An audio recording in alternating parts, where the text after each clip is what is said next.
আসসালামু আলাইকুম। অষ্টম শ্রেণীর বিজ্ঞান অনুশীলন বইয়ের ষষ্ঠ অধ্যায় জীবজগতের বংশলতিকা।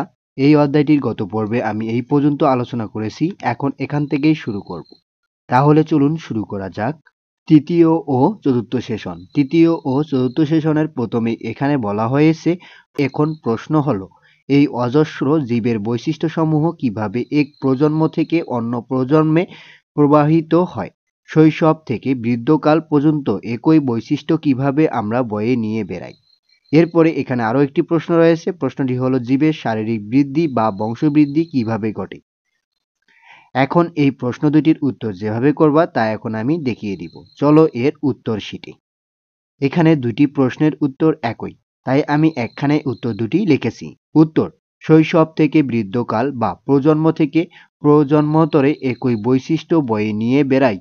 তার মূল কারণ মিয়োসিস বিভাজন। হ্যাপ্লয়েড এন্ড পুং জননকোষ ও স্ত্রীর জননকোষ মিলনের ফলে সৃষ্ট জাইগোটটি হয় ডিপ্লয়েড 2n।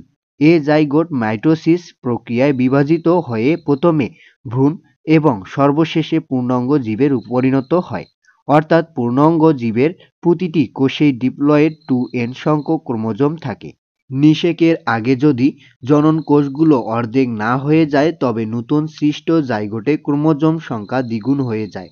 যেহেতু ক্রোমোজোমে জীবের নিয়ন্ত্রণকারী ডিএনএ বা জিন বহন করে, তাই ক্রোমোজোম সংখ্যা দ্বিগুণ হলে বংশধরদের মধ্যে অর্থাৎ পিতা মাতা থেকে সন্তান সন্ততিদের মধ্যে চারিত্রিক বৈশিষ্ট্যের আমূল পরিবর্তন ঘটবে। মিয়োসিস বিভাজনে ক্রোমোজোমের সংখ্যা অর্ধেক হয় বলে প্রজাতির একই বৈশিষ্ট্য বংশ পরম্পরায় টিকে থাকতে পারে। তাই প্রজন্ম থেকে প্রজন্মান্তরে প্রজাতির একই বৈশিষ্ট্য প্রবাহিত হয় মিয়োসিস বিভাজনের মাধ্যমে, অর্থাৎ ক্রোমোজোম সংখ্যা অপরিবর্তিত থাকার কারণে।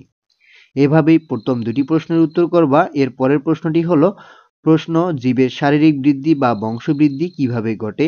এর উত্তর যেভাবে করবা। উত্তর: জীবের শারীরিক বৃদ্ধি বা বংশবৃদ্ধি ঘটে কোষ বিভাজনের মাধ্যমে। কোষ বিভাজন হলো একটি শারীরবৃত্তীয় প্রক্রিয়া যার মাধ্যমে একটি থেকে একাধিক কোষ তৈরি হয়।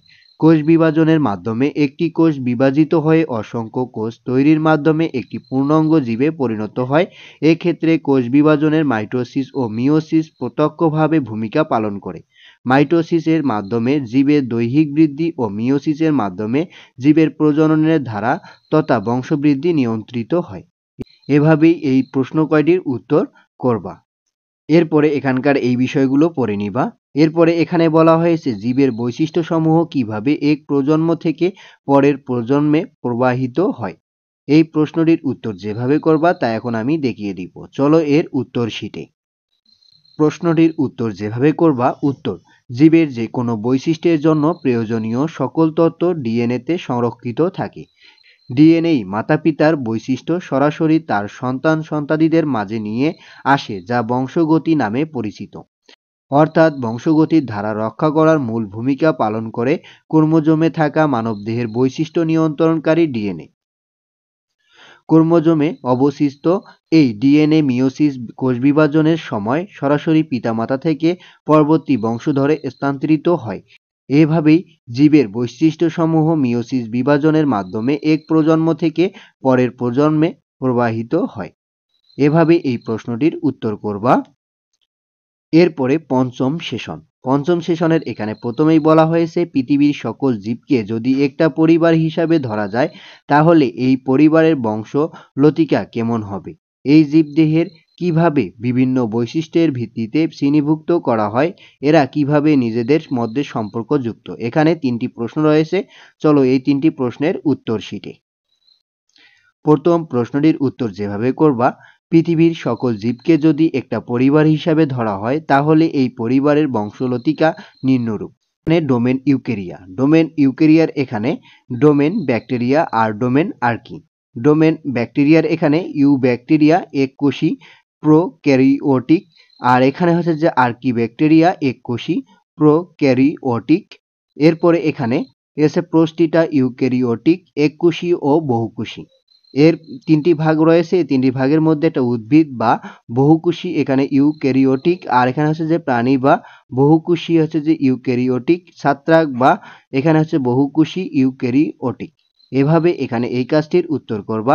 এরপরের প্রশ্নটি হলো, এই জীবদেহের কিভাবে বিভিন্ন বৈশিষ্ট্যের ভিত্তিতে শ্রেণীভুক্ত করা হয়? এর উত্তর যেভাবে করবা, উত্তর পৃথিবীর জীবদেহের বিভিন্ন বৈশিষ্ট্যের ভিত্তিতে শ্রেণীভুক্ত করা হয় যেভাবে: কোষের সংখ্যা, জীবটি এককোষী নাকি বহুকোষী, কোষের ধরন, জীবটি প্রোক্যারিওটিক নাকি ইউক্যারিওটিক, পুষ্টির ধরন হচ্ছে জীবটি স্বভোজী নাকি পরভোজী।